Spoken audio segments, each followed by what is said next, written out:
Kalau orang lagi fall in, dua-duanya akan seems beautiful, seems okay. Dan itu wajar. Nah, justru pernikahan terjadi setelah sadar bahwa kalau lagi dikasih bius, kan kalau lagi ada biusnya kan lagi mulai rada nggak sadar tuh ya. Nah, lagi fly, bener. Nanti bulan kedua, ketiga biusnya tuh berkurang biasanya Mas Didit. Tapi mudah-mudahan hitungannya nggak bulan, mudah-mudahan ya. Setahun lah ya. Tapi at least tuh biusnya setahun tuh mulai udah kok. Nah banyak koknya nanti gitu. Kok gitu. Kenapa? Karena dua-duanya kembali ke fase yang netral. Mas Didit ke fase netral, Mbak Eja ke fase netral, dua-duanya lagi fall in, mulai sadar gitu. Karena kan selama ini taunya luarnya misalnya, ketemuannya mungkin gak intensif gitu misalnya. Tetapi nanti pelan-pelan begitu semakin maju, semakin bareng, itu fase romance dalam tanda petik. Love as romance itu berkurang, tapi di situ nanti tantangannya adalah transformasi dari fall in love menuju kepada unconditional love, Mas. Contoh sederhana. Ibu Bapak, kita belak-belakan aja lah ya, udah ya, to the point ya, dari itu go to the point.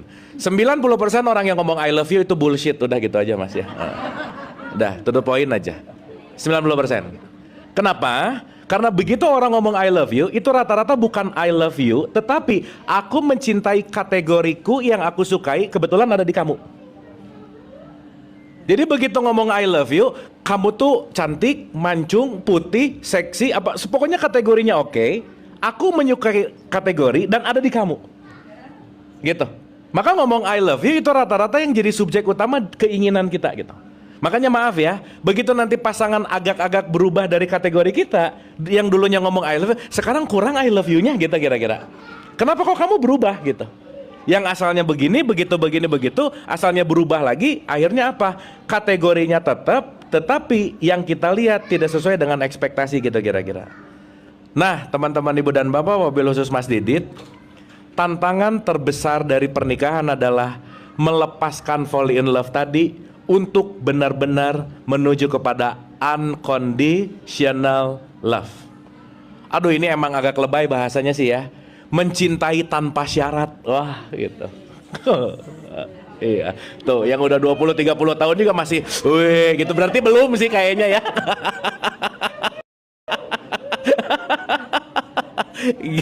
Karena maaf ya Ibu dan Bapak Mas Didit, maaf banget nih, antara mencintai dan melekat itu beda tipis.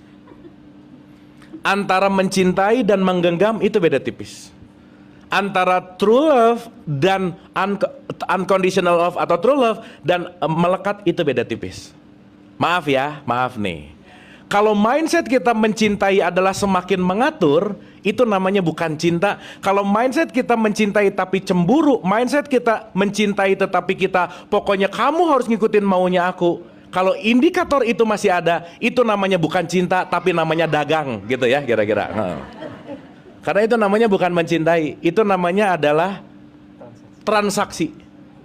Karena kalau kita bicara tentang the true love, karena kalau kita bicara tentang mencintai, bagaimana mencintai adalah bagaimana aku membebaskan pasanganku untuk menjadi dia seapa adanya, bukan seapa akunya. Artinya apa? Unconditional love itu adalah nggak ada syarat, nggak ada kategori, what it is.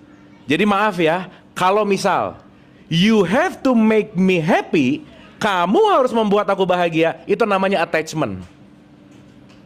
Tapi kalau udah masuk bahwa aku berbahagia, nggak ada alasan kamu mau gimana, tapi aku bahagia dan aku akan membuat kamu bahagia, itu namanya unconditional love. Pret sih belakangnya ya. Iya. Ya, kan kita dibagi 3 kategori ya Mas. Ada pernikahan yang udah sepuh, ada junior sama yang mau kan gitu ya. Tapi ya semuanya akan mengalami hal yang sama sih gitu. Jadi maaf ya, kalau kita sayang atau cinta sama bunga dan kita petik bunga itu kita bawa kemana-mana, itu namanya membunuh. Karena kalau kita sayang sama dan mencintai sama bunga, kita membiarkan bunga tumbuh seapa adanya gitu. Maka semakin banyak kategorial dalam cinta, semakin banyak kemelekatan, dan justru di situ semakin banyak transaksional. Jadi Mas Didit, maaf ya, kita ngomong perspektif sufi sedikit ya, sedikit aja. Ibu dan Bapak, teman-teman, Mas Didit, kita tahu bahwa orang yang mau belajar sufi, dia mau belajar tentang Tuhan. Berarti kalau mau belajar sufi, dia mau belajar tentang ilmu ketuhanan. Ada seorang murid sufi yang datang kepada gurunya, Master, saya mau belajar tentang sufism, saya mau belajar tentang Tuhan. Ibu bapak tahu nggak nomor satu pertanyaan yang ditanya dari guru ke muridnya? Satu loh pertanyaannya. Wahai calon muridku, saya mau nanya dulu satu sebelum kamu bisa belajar sama aku. Dia nanya si muridnya, pertanyaan apakah itu wahai guru? Pertanyaan sederhana, kamu pernah jatuh cinta nggak? Dia bilang. Si muridnya ngomong, belum pernah. Udahlah, kalau belum jatuh cinta nggak usah ngomongin Tuhan, gitu kira-kira. Kenapa? Karena seseorang yang belum pernah mengalami jatuh cinta, dia akan sulit untuk merasakan yang namanya cinta. Habis gitu, kalau gitu pertanyaannya berarti antara cinta dan Tuhan itu sangat esensial sekali. Kenapa? Kenapa kaitannya cinta sama Tuhan ini sangat dekat? Karena sejatinya ketika seseorang jatuh cinta, maka akunya tidak ada, yang ada hanyalah yang dicintai. Ketika kita jatuh cinta, yang ada adalah sesuatu yang dicintai. Mungkin pertama ketika kita bicara dalam konteks makhluk, makhluk yang akan menjadi perantara, tetapi nanti pada akhirnya bahwa aku meniada, yang ada hanyalah Tuhan. Aku meniada, yang ada hanyalah cinta, gitu kira-kira. Nah jadi Mas Didit, kenapa sih dalam perspektif sufism, sebelum kita menikahi makhluk, nomor satu, menikahlah dulu dengan Tuhan. Artinya apa? Kalau kita sudah menyatu dengan Tuhan, kita sudah dipenuhi rasa kasih sayang. Kalau kita sudah menyatu dengan Tuhan, kita dipenuhi rasa cinta. Maka kalau kita sudah cukup kasih sayang hanya dari Allah, hanya dari Tuhan, kita nggak perlu craving, nggak membutuhkan cinta kasih sayang dari pasangan. Maka tugas kita bukan mengemis cinta, tapi menyalurkan cinta. Karena kenapa? Aku sudah cukup dengan Allah dan aku hanya mendistribusikan kasih sayang ini kepada pasangan gitu. Maka kata kuncinya, penuhilah cinta di dalam terlebih dahulu, baru kita bisa menyebarkan cinta keluar. Karena tanpa menyayangi diri sendiri, kita nggak mungkin menyayangi siapapun di luar diri kita, gitu kira-kira. Nah maka ada rumus gini Mas Didit. Kebanyakan orang, ini kita bagi tiga ya, ada bagi tiga nih teman-teman ibu bapak. Kita pakai teori yes or no aja ya, yes and no gitu. Yang level bawah itu namanya jahat. Orang jahat itu yes ke dalam tapi no keluar. Yang di luar gak happy, yang di luar rugi, gak peduli, yang penting yes ke dalam. Itu namanya orang jahat. Oke? Oke. Naik satu level namanya orang baik. Orang baik itu rata-rata yes keluar tapi no ke dalam. Nah ini orang baik nih. Ini biasanya tipikal people pleaser, gak enakan. Dia melakukan sesuatu, dia baik keluar tapi di dalamnya rapuh gitu kira-kira. Dia baik keluar tapi di dalamnya hancur gitu kira-kira. Itu sama kayak lilin, bisa menerangi tapi lama-lama kebakar gitu. Makanya Mas Didit saya sarankan berhenti jadi orang baik tapi jadi orang sadar. Kalau orang yang sadar, yes keluar, yes juga ke dalam. Artinya apa? Ketika aku dipenuhi dengan self love, maka aku bisa memberikan love itu kepada di luar gitu kira-kira. Jadi yang terpenting jangan lupa untuk self love, karena kalau diri kita sudah dipenuhi dengan cinta, kita akan bisa menyebarkan cinta gitu kira-kira. Dan sekali lagi, kalau kita bicara tentang unconditional love bukan masalah kamu harus ngikutin apa maunya aku, kamu harus ngikutin apa keinginan aku, tetapi jadilah diri sendiri. Karena kenapa? Sekali lagi, kata kunci yang tertinggi, mencintai adalah membebaskan. Sip ya. Nah, berdasarkan ini, Mas Didit, ini saya tuh mungkin ini di sini udah sepuh-sepuh ya. Saya pengalaman menikah 18 tahun, Mas Didit. Jadi lumayan ada pengalaman lah ya. Mas Didit gini, yang namanya bertumbuh itu nggak mungkin kalau kita tidak melakukan yang namanya perubahan, betul nggak? Makanya Mas Didit tolong diambil kunci ini baik-baik. Pasangan yang terbaik adalah pasangan yang terbalik. Udah gitu aja. Ya, saya ulang ya. Pasangan yang terbaik adalah pasangan yang terbalik. Nah, jadi kalau suaminya rapi, istrinya acak-acakan gitu Mas Didit. Misalkan Papa Mama 38 tahun juga belum kenal juga sih Mas Didit, nggak apa-apa. gitu ya. Jadi Mas Didit kalau besok-besok di istri ketemu bahwa berbeda, bertolak belakang, sadarilah bahwa kita hanya akan bisa belajar di tempat yang kita berbeda. Kita hanya akan bisa belajar di tempat yang kita nggak nyaman. Karena pembelajaran terbaik itu datang di tempat yang kita nggak suka, yang kita nggak nyaman, gitu. Nah jadi kalau mulai sadar bahwa oh iya ya, pasangan yang terbaik adalah pasangan yang terbalik. Jadi semua nanti Mas Didit akan disebut mirroring effect gitu. Yang nggak ada di Mas Didit ada di Mbak Eja, pun sebaliknya, dua-duanya pasti lagi belajar, gitu aja. Jadi nanti kalau ada komplain-komplain, kan gini ya, kalau kita ngomongin ilahi rojiun itu puncaknya adalah sabar, sabar itu adalah latihan. Jadi pasangan yang akan membuat kita paling gak sabar sih sebenarnya, gitu ya. Karena latihan tertinggi untuk kesabaran itu datang dari pasangan biasanya. Nah jadi kalau besok-besok Mbak Eja nyebelin Mas Didit, ya nggak apa-apa juga sih gitu. Alhamdulillah, berarti ini adalah guru terbaik dalam hidup gitu. Meskipun belakangnya pret sih gitu, nggak apa-apa ya. Tapi yang penting itu adalah understandingnya gitu, understanding. Karena Mas Didit maaf ya, banyak orang yang nggak ngerti ini, nikah dulu baru ngerti ini gitu. Jadi kalau one step bahwa saya ngerti dulu bahwa apa yang akan saya alami itu at least punya knowledge-nya gitu. Nah nanti begitu kan dianggap gini Mas Didit, yang namanya jodoh kamu ngikutin maunya aku, yang namanya jodoh nyaman terus gitu, nggak bisa. Mas Didit ingat rumus yin yang ya, di dalam putih ada hitam, di dalam hitam ada putih. Artinya apa? Kita akan selalu nerima satu paket komplit. Nggak bisa pengen punya pasangan tapi nolak nyebelinnya, nggak bisa Mas Didit, udah nggak bisa aja. Jadi mending diterima aja gitu, daripada terlambat gitu ya. Karena itu semuanya datang dalam one whole package gitu, nggak bisa. Nah jadi artinya apa? Pasangan yang terbaik itu selalu adalah pasangan yang terbalik. Jadi Mas Didit jangan lelah untuk mempelajari diri sendiri, dan jangan lelah juga untuk mempelajari pasangan. Karena kenapa? Pasangan itu yang diutus sama semesta untuk membuat upgrade sistem jiwa kita yang terbaik, gitulah kira-kira. Sip ya Mas Didit ya? Oke. Nah ini saya rasa yang paling esensial nih Mas Didit, dah ya, the essential gitu. Karena kalau kita ngomongin dalam teologis Islam gitu ya, menikah itu intinya adalah memuliakan. Jadi munakahat itu artinya saling menjaga, saling menumbuhkan, saling memuliakan gitu kira-kira. Jadi ingat Mas Didit, istri, suami, pasangan itu bukan tujuan, tapi pasangan adalah co-passenger. Jadi itu adalah teman perjalanan, bukan tujuan. Jadi suami tujuannya bukan istri, istri tujuannya bukan suami. Jadi dua-duanya adalah co-passenger untuk menuju Tuhan, gitu lah kira-kira. Ilaihi rojiun gitu. Nah, ini saya rasa yang paling esensial. Oh iya Mas Didit, ini juga penting ya. Penting banget Mas Didit bahwa jangan terlalu banyak dengerin omongan orang lain Mas Didit, itu sih penting banget gitu ya. Karena faktor eksternal itu rata-rata sesuatu yang tidak mengerti apa yang terjadi kejadian sesungguhnya gitu. Maka Mas Didit kalau di Quran tuh ada kalimat keren banget. Allah memberikan satu firman untuk menggambarkan pasangan suami dan istri. Kalimatnya gini, kalau dalam struktur bahasa Arabnya disebut libasun. Libasun itu artinya pakaian.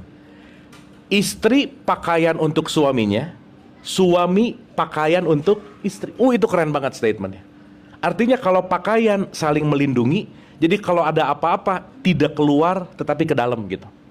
Jadi kalau gitu konteksnya bahwa suami dan istri ini adalah pakaian. Dan dalam perspektif sadarilah bahwa hubungan ini disebut mubadalah, kesalingan. Jadi nggak ada yang paling dominan, nggak ada yang paling paling tinggi gitu. Tetapi dua-duanya adalah prinsipnya adalah kesalingan gitu. Maka yang terpenting adalah saling menghargai dalam konteks dua-duanya adalah jiwa yang sedang bertumbuh. Jadi nggak bisa mentang-mentang saya suami atau mentang-mentang istri, dua-duanya konteksnya intinya adalah lebih tinggi dari satu sama lain gitulah kira-kira. Sip ya Mas Didit ya? Oke. Nah, dalam perspektif Quran Mas Didit, meskipun ini dibahas dalam berbagai kitab ya, saya rasa Tao Te Ching memahami hal yang sama, Vedanta begitu, Bible juga begitu, Tripitaka juga begitu. Tetapi dalam perspektif Quran tuh ada kalimat gini Mas Didit, Inna akromakum indaullahi atqakum. Jadi kalau sering di pengajian itu dikatakan bahwa orang yang paling mulia di hadapanku adalah orang yang paling takwa gitu. Nah artinya apa? Puncak dari semua kita manusia di hadapan Tuhan, maaf ya ibu bapak ya, Quran itu nggak menyebutkan loh orang yang paling mulia adalah orang yang rajin umroh gitu misalnya, enggak. Orang yang paling mulia adalah orang yang rajin sholat gitu misalnya, enggak juga. Orang yang paling mulia adalah orang yang rajin puasa gitu misalnya, enggak juga. Bahkan maaf ya, di ayat ini nggak ada kata-kata identitas. Orang yang paling mulia adalah orang yang KTP-nya Islam gitu misalnya. Enggak juga gitu.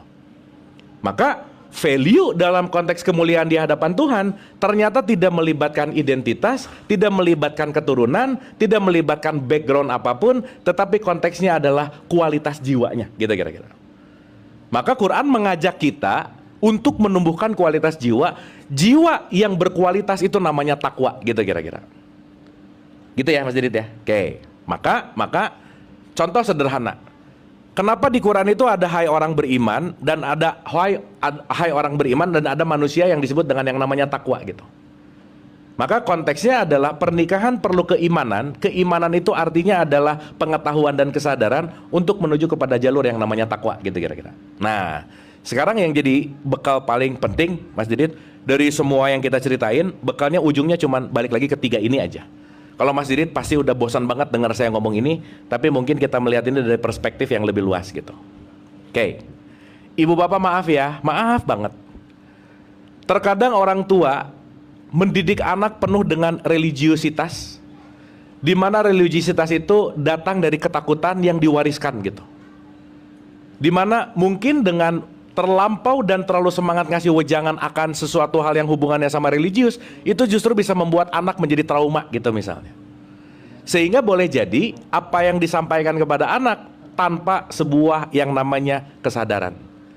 Jadi kita membuat sederhana ya, ibu bapak maaf ya, anak tuh nggak pernah dengerin omongan orang tuanya, tapi dia mencontoh perilaku orang tuanya, itu yang paling penting.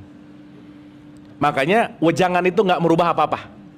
Jadi kalau semakin banyak dikasih wejangan, dalam tanda petik itu semakin akan sulit merubah sesuatu gitu. Karena yang akan diikuti bukan wejangannya, tetapi yang diikuti adalah perilakunya gitu kira-kira. Setuju ibu bapak? Setuju ya? Nah, maka kenapa Quran itu ngambil sebuah perspektif inna akramakum indallahi atqakum. Satu nih, supaya nanti kita ngerti orang yang takwa tuh yang mana gitu kira-kira. Contoh. Kalau kita bicara semua yang datang ke sini adalah tamu, hadirnya kita manusia di semestara ini adalah tamu. Yang namanya tamu pasti nggak pernah punya hak milik, betul nggak Bu, Pak? Yes. Nggak usah jauh-jauh kita di alam semesta aja. Saya, ibu bapak di rumah ini tamu nggak? Tamu. Berarti yang ada di rumah ini hak milik kita bukan? Awas nih, lampu dibawa pulang, ini dibawa pulang, Bu, jangan ya. Jangan merasa memiliki, jangan. Nah, karena nggak ada yang punya kita di sini.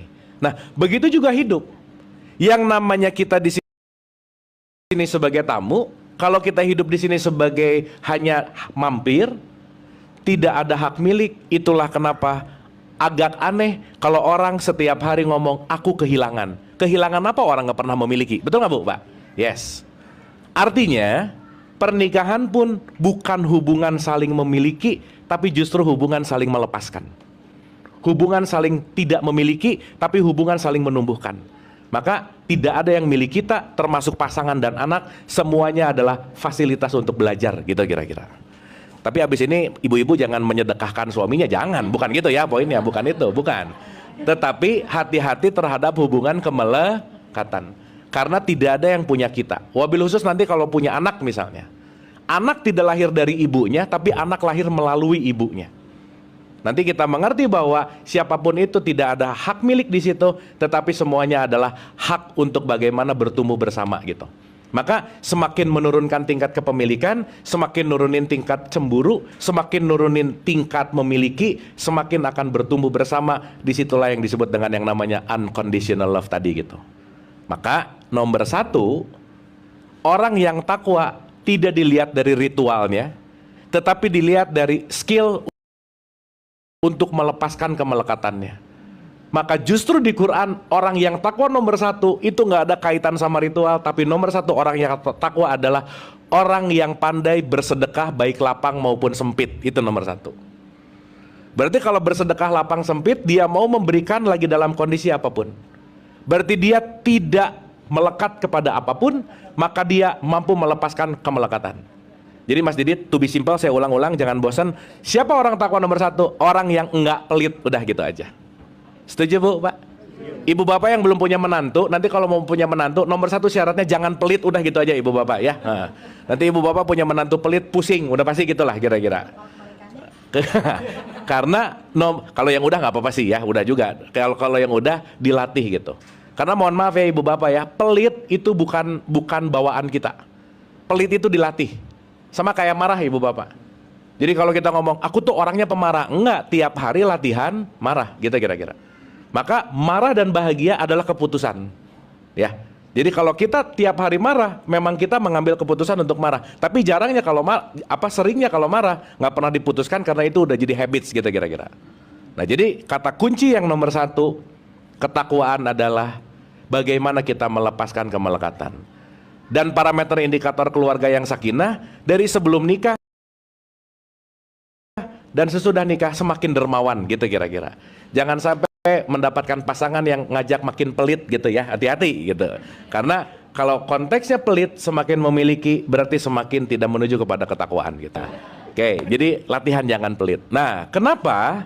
Karena nomor 2 nih, urusan jiwa itu urusannya cuma ada 3 Bu, Pak. Pikiran, perasaan, emosi. Udah nggak ada lagi.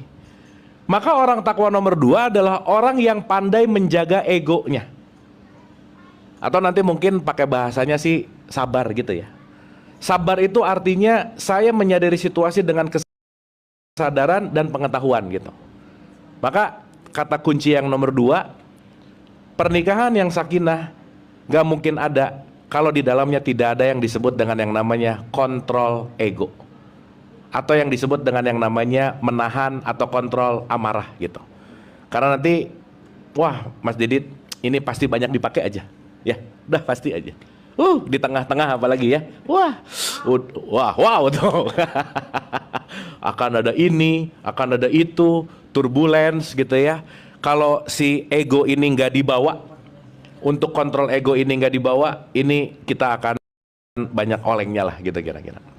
Makanya kata kuncinya adalah ego. Ibu dan bapak, teman-teman, mungkin saya sering juga ngomong ini ya, jangan bosan juga. Manusia tidak pernah punya masalah dengan apapun dan siapapun kecuali sama egonya. Gitu ya. Jadi the real problem hidup kita ini adalah ego. Dan ego itu ada di dalam diri kita, bukan di luar diri kita. Jadi Mas Didit kalau ada masalah jangan cari jalan keluar, tapi bawalah stok juga memaafkan yang sebesar-besarnya. Jadi Mas Didit ada 3 terms ya. Kalau orang dia salah dan dia minta maaf, itu namanya jujur Mas Didit. Jadi udah jelas salah, ngaku salah, dan dia minta maaf. Itu namanya jujur.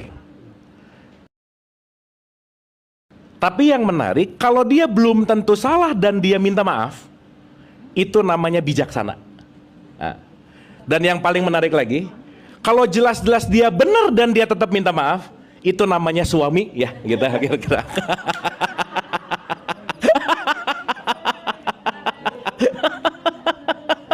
Gitu ya kira-kira ya.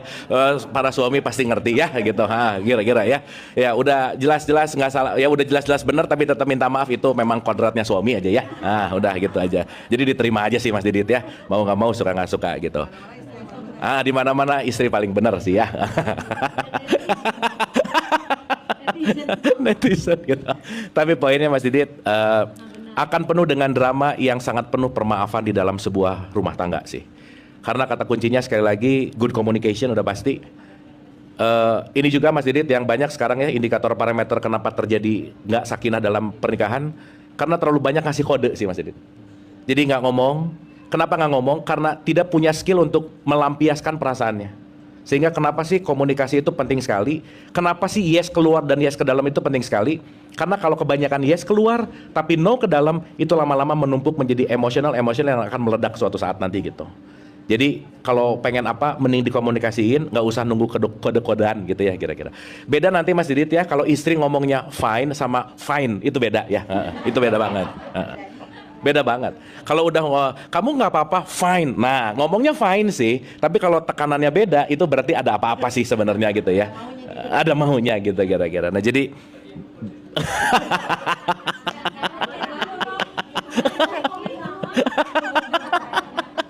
dari tadi komen mulu ya, nggak apa-apa ya. Jadi aduh Mas Didit pokoknya seru. Mas Didit akan masuk ke wahana yang up and down gitu ya, roller coaster Mas Didit. Yang pasti jangan cepat menyerah Mas Didit. Jangan cepat menyerah dan terus belajar gitu. Dan sebisa mungkin terus dalam kesadaran, karena itu adalah pola latihan juga Mas Didit. Karena kalau nggak latihan kita sulit untuk sadar dan sabar. Karena menjadi orang yang sabar dan tidak, itu kata kuncinya adalah latihan. Jadi Mas Didit maaf ya, nggak ada keluarga yang sukses, nggak ada keluarga yang nggak sukses. Tidak ada pasangan yang sukses, tidak ada pasangan yang nggak sukses. Sulit untuk melalui gitu kira-kira. Sip ya Mas Didit ya. Kurang lebihnya kita udah ngobrol panjang, dan saya dari Mas Didit waktu awal-awal gitu ya, saya banyak ngobrol gitu, membersamai Mas Didit lah gitu. Jadi saya rasa Mas Didit mudah-mudahan udah kuat secara lahir dan batin gitu kira-kira. Cukup ya Mas Didit ya? Kayaknya gitu aja sih. Tinggal daripada Mas Didit dengar banyak cerita tapi gimana gitu, mending nanti alamin aja ya.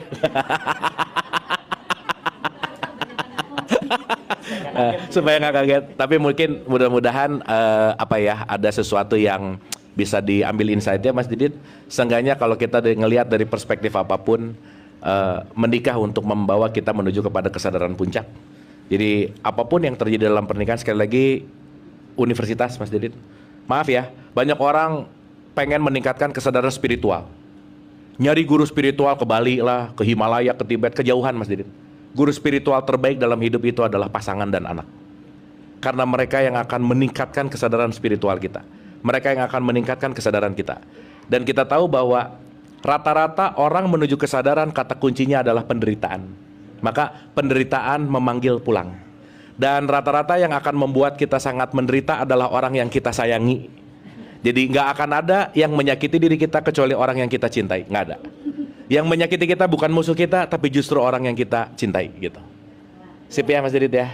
Dan terakhir, mau enak nggak enak saya harus ngomongin Mas Didit, pasangan adalah musuh besar ya. Jadi Mas Didit alih-alih besok ketemu pasangannya menikah, tapi Mas Didit juga lagi dikaruniakan musuh, tapi bukan musuh untuk berlawanan dalam tanda petik untuk kalah-kalahan, tapi musuh untuk saling bertumbuh gitu. Nah, jadi Mas Didit selamat sekali lagi, semoga lancar 6 hari lagi ya, melepaskan masa lajang yang mudah-mudahan Mas Didit semangat, itu yang paling penting. Sakinah selalu. Dan oh iya Mas Didit, ini juga penting, kita tahu kalau Allah itu dekat, distributor utamanya dekat. Jadi kalau Allahnya dekat, distributor utamanya dekat, jangan terlalu banyak ngambil barang di subagen ya, gitu ya kira-kira. Dah.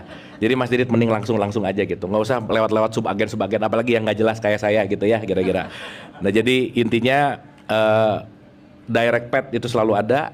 Jadikanlah rumah tangga sebagai universitas kehidupan, dan semuanya adalah permainan, dan semuanya adalah pasti melalui turbulence, semuanya pasti yin yang, dan yang paling penting adalah takwa tadi gitu. Dan kata kuncinya adalah enjoy the marriage Mas Didit, karena itu sesuatu yang penting untuk dinikmati gitu. Saya rasa gitu Mas Didit, teman-teman ibu bapak, semoga semangat ya. Wah Mas Didit tahu pembelajar tangguh, dan saya rasa insya Allah Mas Didit bisa memberikan atau bisa menjalani ini dengan kesadaran yang penuh. Dan terakhir sih Mas Didit ya, di buku nikah nggak ada expire date ya. Jadi kalau bisa jangan dibalikin ya, gitu. Karena nggak ada expire date-nya. Beda kayak SIM ya, SIM kan 5 tahunan ya. Kalau di buku nikah nggak ada expire date-nya gitu. Susu kan ya. Saya rasa gitu kira-kira. Pak Dokter Boyke mau nambahin sesuatu? Maka nanti kita akhiri doa bareng. Baik. Tanya jawab boleh? Mungkin ada yang mau bertanya juga ya, khususnya tadi bahwa mencintai yang terbalik ya. Jadi memang seperti menikah itu seperti dikatakan kayak panci dengan tutupnya. Kalau satu orang cerewet, satu mesti diam. Kalau satu orang yang terbaliknya ya. Tapi ya kadang-kadang juga yang sebaliknya juga balikannya tuh keterlaluan juga gitu, nggak mau nerima juga gitu ya. Tapi ya nggak apa-apa. Artinya Didit udah dapat pengetahuan yang cukup banyak dari Kang Abu. Jadi mudah-mudahan juga nanti Didit bisa menjalani perkawinan ini dengan segala macam tadi Kang Abu bilang segan turbulensnya, tapi insya Allah sepanjang kita masih memohon ridho Allah dalam perkawinan ini, insya Allah perkawinan itu juga bisa dipanjangkan. Amin amin. Amin. Amin. Hatur nuhun. Mau ada tanya jawab Bu Dokter? Ya ini pertanyaan bagus teman-teman ibu bapak. Ini pertanyaannya gini, kita sering banget sakinah, mawadah, warohmah ya. Oke. Ibu bapak maaf ya, kita ngomongin fakta dulu ya. 90% orang Indonesia ngomong-ngomong gitu tuh rata-rata asbun aja gitu ya. Nggak ngerti-ngerti amat sih isinya apa gitu. Karena ikut-ikutan, yang lain ngomong ikutan aja. Makanya sekarang jadi kalimat samawa, betul nggak? Nah, jadi semoga sakinah, mawadah, warohmah. Nah, maaf ya, karena ini pertanyaannya menarik dan saya akan membawa ini ke hal yang agak lebih esensial gitu. Ibu bapak maaf ya, kalau orang ngomong semoga sakinah, mawadah, warohmah, itu berarti dia nggak ngerti esensi aja. Nggak ngerti esensi aja. Kenapa? Ini kalau kita pakai teatrikal sedikit ya. Kalau misalnya Allah tuh punya rasa-rasa kesal misalnya. Kalau orang ngomong semoga sakinah, mawadah, warohmah, itu agak sedikit menghina Tuhan sih sebenarnya. Nah, kenapa kan ada pertanyaan ya? Kenapa? Nah, kenapanya begini. Kalau yang namanya semoga pasti nggak? Hah? Nah, kalau yang namanya semoga adalah insya Allah. Betul ya? Nah, sekarang saya tanya, maaf ya. Sakinah, mawadah, warohmah. Sakinah itu artinya tenang. Tenang itu indikator parameternya atau isi dari ketenangan itu ada mawadah dan warohmah. Jadi kalau kita mau pakai rumus, ketenangan sama dengan kasih plus sayang. Mawadahnya kasih, sayangnya itu warohmah. Nah, sekarang saya tanya nih, kalau kasih sayang Allah ke kita, semoga nggak kira-kira? Enggak, pasti. Betul nggak? Sehingga kalau kalimatnya mawadah, warohmah, itu nggak ada yang semoga, itu sesuatu fix, pasti. Nggak ada Allah tidak menyayangi kita. Betul nggak Bu, Pak? Yes. Maka kalau mau pakai bahasa yang agak benar, kalau mau pakai pun semoga, yang benar kalimatnya gini, semoga sakinah, titik, udah. Karena mawadah warohmahnya pasti udah ada, gitu kira-kira. Oke, sampai sini? Saya kasih contoh. Kalau tadi ngomongin panci, kita ngomongin masak kalau gitu sekarang. Mawadah itu adalah apinya, warohmah itu adalah wajannya, kompor, pancinya. Sakinah itu mau masak apa? Jadi kompor sama pancinya udah pasti ready, tapi tinggal masak apanya itu yang harus dilakukan atau perlu dilakukan berdua gitu kira-kira. Jadi sekali lagi, yang enggak semoga itu adalah cuman sakinah sebenarnya. Jadi makanya kalau mau pakai kata-kata yang tepat, kita ngomong dulu pakai bahasa sedikit ya. Yang paling esensial sebetulnya semoga sakinah, udah titik. Karena mawadah warohmahnya udah nggak semoga gitu kira-kira. Setuju ibu bapak? Nah, cuman yang ngerti ini kan cuman 2%. Jadi ibu bapak jangan-jangan sekarang udah mengerti gitu ya, terus nanti besok ketemu di undangan, iya ada orang yang ngomong semoga sakinah, mawadah, warohmah. Ibu bapak nggak usah langsung ceramah, bukan gitu loh ya, sebenarnya adalah, jangan, udah biasa aja gitu ya. Udah biasa aja, karena ini udah jadi kebiasaan umum. Tapi kita sekarang paham. Nah, sekarang pertanyaannya, berarti kalau gitu sakinah ini sesuatu yang dinamis nggak kira-kira? Pasti. Maka mawadah warohmah adalah yang udah dikasih ke Mas Didit sama Mbak Eja. Keduanya ketemu nih antara kompor sama wajan. Silahkan dua-duanya untuk selalu selaras, mikirin mau masak apa, mau hari ini menunya apa. Karena itu semua yang akan selalu dinamis terjadi sampai kapanpun gitu kira-kira. Nah jadi ibu bapak teman-teman maaf nih, sampai detik ini tidak ada keluarga sakinah, nggak ada. Yang ada keluarga yang terus membuat sakinah. Karena keluarga itu semuanya adalah yang terus menerus menjodohkan gitu kira-kira. Jadi nggak bisa, keluarganya ya sakinah, belum tentu. Kenapa? Karena mereka lagi proses, aku lagi proses gitu kira-kira.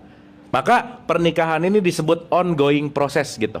Semuanya dalam tahapan dinamis dan semuanya dalam tahapan yang namanya bertumbuh bersama gitu kira-kira. Nah jadi sekali lagi, tidak ada sakinah sebenarnya, yang ada selalu menyakinahkan. Itu kalau pakai bahasa. Tidak ada jodoh sebenarnya, yang ada selalu menjodohkan. Karena kenapa? Sakinah adalah proses pertumbuhan yang dilakukan dalam setiap saat gitu. Gitu Bu Dokter. Sip ya. Jadi nggak ada gitu. Nah, dan yang paling penting lagi adalah terus menumbuhkan mawadah warohmahnya sih. Terus memupuk rasa cinta, kasih dan sayang, itu yang paling penting. Kira-kira gitu Bu. Iya, gimana?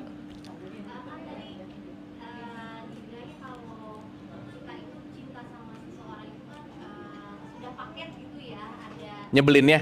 Heeh. gimana caranya biar kita tuh ikhlas gitu menerima kekurangan Iya. sampai sejauh mana kekurangan itu bisa ditolerir dan kapan kita ini tahu waktunya kita untuk run gitu, udah bahaya gitu. Oke. Oh, ini pertanyaan bagus banget. Yang pertama, sadar aja kalau ada kurangnya juga sih, itu nomor satu ya. Bahwa kita tahu bahwa hal yang paling penting dalam hidup ini adalah musuh utama dalam hidup itu adalah unrealistic expectation. Ekspektasi kita yang gak realistik gitu. Yang kita sematkan di pasangan kita gitu. Sebenarnya kan kenapa kita kecewa sama pasangan, yang paling membuat kita kecewa itu bukan pasangannya, tapi ekspektasi kita yang terlalu tinggi gitu kira-kira. Betul nggak? Ego balik lagi. Makanya rumus utamanya don't look up, don't look down. Selesai. Jangan terlalu ngelihat ekspektasi gimana banget, apalagi ke bawah banget. Udah biasa aja gitu. Dan belajar biasa aja ini memang penting banget untuk kita latih setiap saat sih, gitu kira-kira. Nah, pun nih, dalam proses perjalanan, semua tahu titik kulminasi gitu. Dan yang paling terpenting adalah ketika kita yes keluar dan yes ke dalam, tadi di mana titiknya sampai kapan, kita akan tahu kok titik sampai kapan kita perlu bertahan, dan titik sampai kapan kita terus melanjutkan gitu kira-kira. Kita yang tahu. Karena kita yang ngerasain. Karena kita juga yang berproses di situ gitu. Karena mohon maaf ya, ini sedikit lanjut aja sekalian sedikit ya Mas Didit ya. Maaf nih. Karena ini fenomenanya terjadi nih. Maaf sekali nih. Tapi Mas Didit jangan langsung ke sini ya. Ini nanti ya, tapi ini karena ditanya sih jadi aku harus ceritain ini gitu. Nah, tapi mau nggak mau kita penting untuk bahas. Maaf ya. Ketika hari ini pernikahan hanya bertahan sebagai status, bahwa suami istri itu hanya bertahan sebagai status, tapi boleh jadi di dalamnya tidak sakinah dan tidak menumbuhkan gitu kira-kira. Jadi mungkin mempertahankan status tapi bukan mempertahankan kesakinahan gitu kira-kira. Jadi bertumbuh enggak, happy enggak gitu kira-kira. Sip ya. Maka dalam tahapan itu nanti perlu kedewasaan. Maaf nih, pun ketika keduanya berproses dan mungkin ya, karena semua possibility itu selalu ada gitu. Tadi mungkin kapan harus ngegas, kapan harus ngerem itu kita akan tahu kok gitu kira-kira. Dan mungkin di satu sisi memang kalibrasinya nggak bisa dilanjutkan, ya itu nanti akan ada di titik tertentu gitulah kira-kira. Maka ada opsi untuk berpisah gitulah kira-kira. Gitu intinya. Dan anyway, maaf ya, mau urusan menyatu atau berpisah itu kita nggak bisa menjudge sesuatu karena kenapa? Semua masih dalam wilayah proses kehidupan gitu kira-kira. Maka kalau ini kita ngerti sebagai pertumbuhan untuk selalu bertumbuh, dalam proses apapun intinya adalah bagaimana kita menggunakan kesadaran untuk bertumbuh. Dan yang paling penting adalah aku memutuskan ini bukan karena siapapun, karena aku yang memutuskan, itu yang paling penting. Maka penting banget untuk yes ke dalam dan yes juga keluar. Gitu. Jadi intinya balik lagi ke pertanyaan tadi, gimana sih untuk kita menyadari untuk memaklumi. Bahasa sederhananya, turunkan ego, maklumi pasangan, itu nomor satu. Karena yang paling jadi musuh utama dalam berpasangan ini adalah unrealistic expectation gitu. Dan yang kedua, ya maaf ya, jangan mudah menyerah gitu kira-kira. Tapi pun pada ujung akhirnya, ya ini sekalian ya, kenapa tadi saya wanti-wanti jangan langsung ke sini gitu. Tapi at the end of the day, ketika ada pemutusan untuk katakanlah untuk tidak bersatu, tapi kata kuncinya adalah diambil dengan keputusan sadar gitu. Gitu kira-kira. Sip ya. Jadi pada dasarnya yang akan tahu adalah diri kita sendiri gitu. Gitu. Makanya tadi yang saya cerita, jangan terlalu banyak dengerin omongan orang lain. Udah gitulah kira-kira. Karena yang paling terpenting adalah apa yang aku rasakan dan apa yang aku alami gitu. Gitu kira-kira. Sip ya. Oke. Ada lagi? Sip ya, saya rasa aman ya. Oke, Mas Didit. Kita tepuk tangan dong buat Mas Didit, Mas Didit. Pokoknya semangat Mas Didit. Welcome to the jungle. Ya, nanti Mas Didit akan benar-benar merealisasikan apa yang kita obrolin. Nanti Mas Didit tinggal oh iya ya. Nah gitu. Tinggal sodaqallahul azim. Nah gitu. Bener. Gitu. Nah, Mas Didit ada pertanyaan? Aman lah ya? Aman. Mas Didit mah udah ngobrol panjang lebar lah, udah. Secara knowledge mah udah penuh gitu ya. Karena semua proses. Mantap. Oke, teman-teman ibu dan oh ya, mangga. Karena ini kan menyangkut Didit ya udah nikahnya. Oh enggak, ini menyangkut ada beberapa misalnya kita kan kalau saya bilang sama Didit boleh pesta gitu tapi kan tetap kita mesti nyekar ke leluhur kayak ngambil air dari sumur 7 karena waktu itu Ustadz yang di sana itu di Banten misalnya itu adalah anak daripada Sunan Gunung Jati. Jadi saya juga tetap tawasul dan sebagainya. Itu kalau secara Islam gimana? Ya. Mungkin gini Pak Dokter, intinya adalah ketika kita menurunkan warisan untuk tetap menjaga hubungan silaturahim, nah, itu adalah bagaimana kita merawat juga kasih sayang dari leluhur sampai kita sih sebetulnya. Jadi kata kuncinya adalah silaturahimnya sebetulnya. Untuk kita juga bahwa di dalam semua tradisi itu pasti ada hakikat kebaikan, gitu. Nah, yang jangan melakukan tapi nggak pakai knowledge gitu. Pokoknya gini. Tetapi ketika kita menyadari dengan kita mengambil semua tradisi, kita tahu bahwa dengan mengambil itu kita ada respect kepada orang tua misalnya. Kita ada welas asih kepada sesama gitu misalnya. Nah, esensi welas asih dan respect itulah yang akan menjadi dasar dari semua tradisi yang dilakukan. Jadi semuanya kalau berdasarkan Rahman dan Rahim itu adalah satu kesatuan yang nggak bisa terlepas gitu. Kinten-kinten gitu. Sip ya, aman ya. Oke, Ibu dan Bapak, kita hening sejenak untuk menutup ini dengan doa. Bismillah. Sekali lagi Mas Didit ikut happy Mas, tahu banget gitu ya perjalanannya Mas Didit. Dari cerita awal kita ngobrol tentang kesadaran, kita ngobrol seru ya gitu. Saya sama Mas Didit udah hampir ada 3 tahunan kali ya, 2 tahun sekian lah ya kita ngobrol panjang lebar. Dan each time semakin mendekati ke hari H, dan senantiasa di hari H ini penuh dengan dilancarkan dan diberikan kekuatan. Al-Hadiniyah Al-Fatihah. A'udzubillahi minasyaitonir. Alhamdulillahirabbil alamin. Ar-Rahmanirrahim. Maliki yaumiddin. Iyyaka na'budu wa iyyaka nasta'in. Ihdinas siratal mustaqim. Siratal ladzina an'amta 'alaihim ghairil maghdubi 'alaihim waladdallin. Amin. Allahumma rabbighfirli wali walidayya warhamhuma kama rabbayani shaghira. Rabbana atina fid dunya hasanah wa fil akhirati hasanah wa qina adzabannar wa adkhilnal jannata ma'al abrar. Ya Aziz, ya Ghafar, ya Rabbal alamin. Subhana rabbika rabbil izzati amma yasifun wa salamun alal mursalin walhamdulillahi rabbil alamin. Amin, amin ya Allah ya Rabbal alamin. Sekali lagi Mas Didit, semangat, senantiasa sakinah, dikuatkan dan senantiasa selalu diridhoi oleh Allah Subhanahu wa taala. Amin, amin ya Allah ya Rabbal alamin. Hatur nuhun, wabillahi taufik wal hidayah. Assalamualaikum warahmatullahi wabarakatuh. Waalaikumsalam warahmatullahi wabarakatuh. Baik, hadirin sekalian dan juga Kang Abu, hatur nuhun pisan Kang Abu sudah memberikan tausiah bukan hanya buat Didit sebenarnya tapi juga buat kita semua. Mau yang pengantin udah uzur, mau jadi calon pengantin ataupun pengantin yang sudah baru muda, karena bagaimanapun juga yang namanya perkawinan itu saya setuju sekali itu adalah satu universitas kehidupan, dimana yang bisa lulus itu kalau kita, saya selalu bilang ke Didit, kalau kita sudah selesai dengan diri kita sendiri. Makanya sebelum Didit bisa mencintai Eja dan yang lain, Didit mesti bisa cinta dulu dengan diri sendiri, baru kita bisa membagikan cinta itu kepada orang lain dan tidak terlalu menuntut orang-orang untuk apa keinginan kita seperti itu. Ya itu aja. Terima kasih sekali lagi Kang Abu. Wabillahi taufik wa hidayah. Wassalamualaikum warahmatullahi wabarakatuh.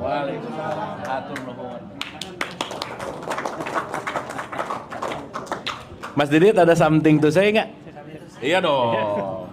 Kan calon ini nih. Ya, assalamualaikum warahmatullahi wabarakatuh. Terima kasih untuk diskusinya Kang Abu.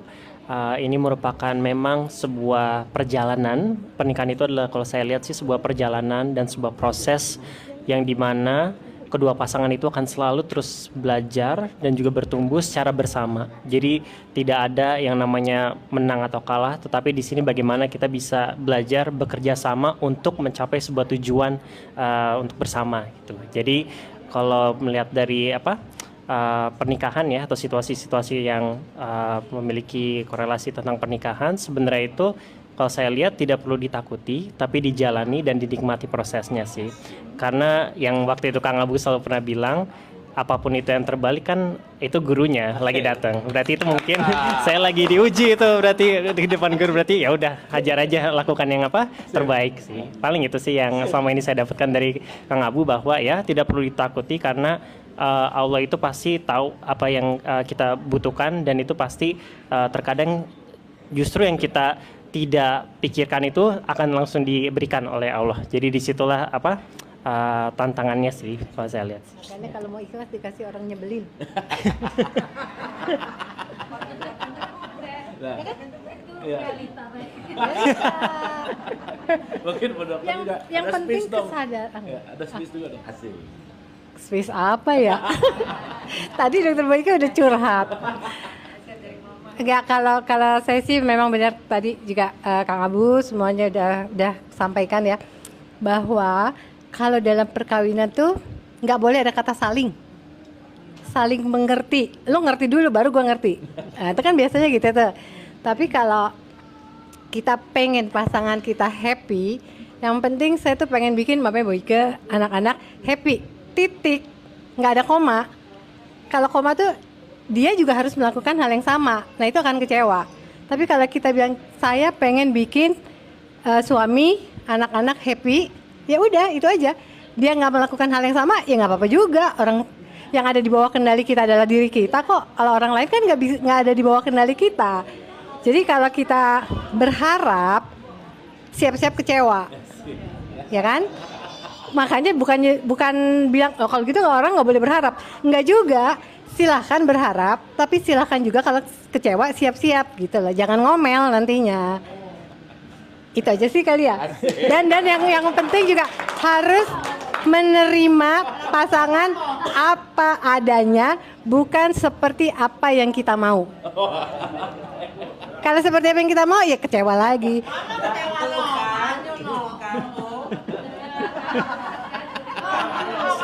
Banyak yang protes ya. Banyak yang protes. Ya nggak apa-apa ya. Kan seperti yang kita mau loh, Kar.